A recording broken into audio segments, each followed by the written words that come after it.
There is one verse in the Bible that most pastors never preach about, not because it's hard to find, but because it's almost too honest, too raw. It describes a man, chosen by God, lying under a tree, asking to die, and what God does next completely breaks every rule about how we think faith is supposed to work. If you've ever felt like your depression means something is wrong with your faith, stay right here, because the next few minutes might change everything. But first, let me tell you something that might actually shock you. This man wasn't a stranger to God. He wasn't someone who had drifted away. He wasn't someone who stopped praying. He was God's most trusted voice on earth. And he still ended up broken, under a tree, wanting it all to stop. If that doesn't tell you something powerful about depression, nothing will. His name was Elijah, and on paper, this man had everything going for him. He was a prophet of God. He had just called down fire from heaven, in front of thousands of people. He had just won the greatest spiritual battle of his entire generation. The crowd was on his side. God had shown up publicly for him. He should have been celebrating. And then, he ran, not walked, ran, into the desert, completely alone, and he collapsed under a tree and prayed, "I have had enough, Lord. Take my life."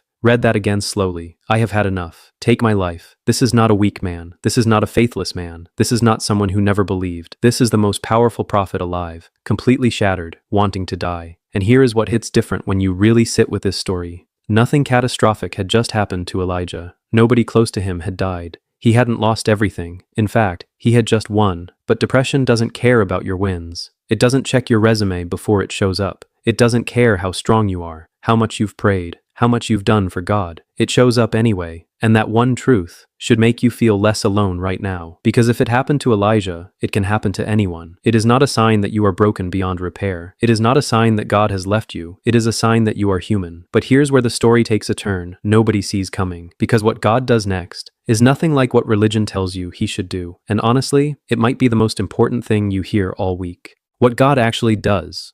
We expect God to show up with a sermon, a correction, a disappointed shake of the head, maybe a "get yourself together, Elijah," maybe a lecture about faith, maybe a reminder of everything God had already done for him.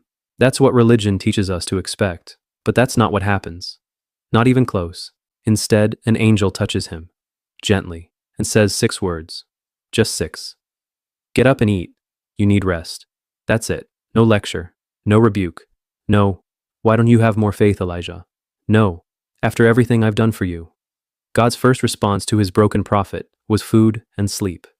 Think about what that means. The creator of everything, the God who split seas and stopped rain, looked at his shattered, suicidal prophet and said, "Your body needs fuel first. Not pray harder, not worship your way through it, not fast and seek my face. Eat, sleep, rest."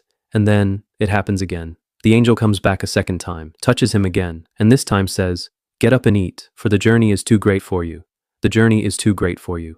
God wasn't saying Elijah was weak. He wasn't saying Elijah had failed. He was saying, the road ahead is long and hard, and you cannot face it running on empty. This is the part that nobody preaches about. God didn't fix Elijah's feelings first. He didn't tell him to feel better. He didn't tell him to think more positively. He fixed his body first.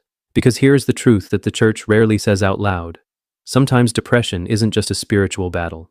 Sometimes it's a human body that has completely run out of fuel, and God, the one who made that body, knows that. He doesn't shame you for it. But here's the question nobody thinks to ask about this story. After the food, after the rest, after the angel showing up twice, why was Elijah still not okay? Why was he still hiding? What was God going to do about that? Elijah travels 40 days into the wilderness. 40 days. And he finds a cave on a mountain, and he crawls inside and hides, and God shows up. But not the way anyone expected. First, a wind so powerful it splits mountains in half. God was not in the wind. Then, an earthquake that shook the ground. God was not in the earthquake. Then, fire, consuming, roaring, undeniable. God was not in the fire. And then, after all the chaos, after all the noise, a still small voice. In some translations, a gentle whisper. And that whisper asks Elijah something. Not a command, not a correction, a question. "What are you doing here, Elijah?" Not, "Why are you such a disappointment?" Not, "When are you going to pull yourself together?" Not, "Don't you know how much I've given you?" Just, "What are you doing here?" God gave Elijah space to speak, to say out loud everything he had been carrying alone. The exhaustion, the fear, the feeling that he was the only one left, the feeling that none of it mattered anymore. And God listened. He didn't interrupt. He didn't correct him mid-sentence. He just listened. And then, after Elijah had spoken, God gave him a new direction, a new purpose, and something else. A name, someone to walk beside him, a companion for the road.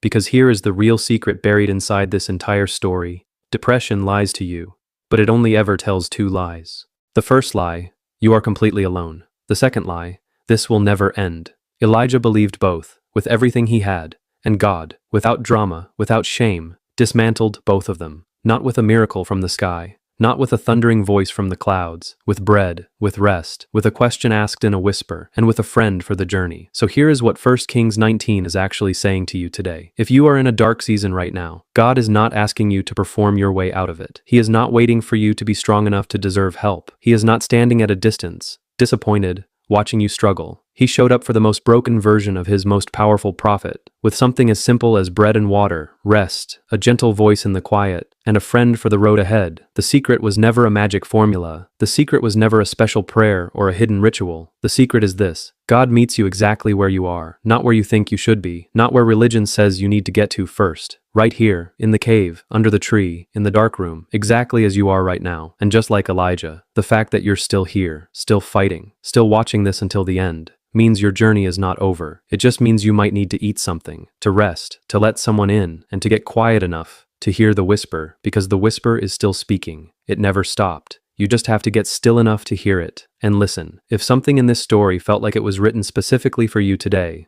I want you to do one thing, just one. Drop the word whisper in the comments below. That's all, just that one word. Because somewhere right now, someone is going to scroll through those comments in their darkest moment, feeling like they are the only one who has ever felt this way, and they are going to see that word over and over and over again, and they are going to realize they are not alone. So type it for yourself, and type it for them. Whisper.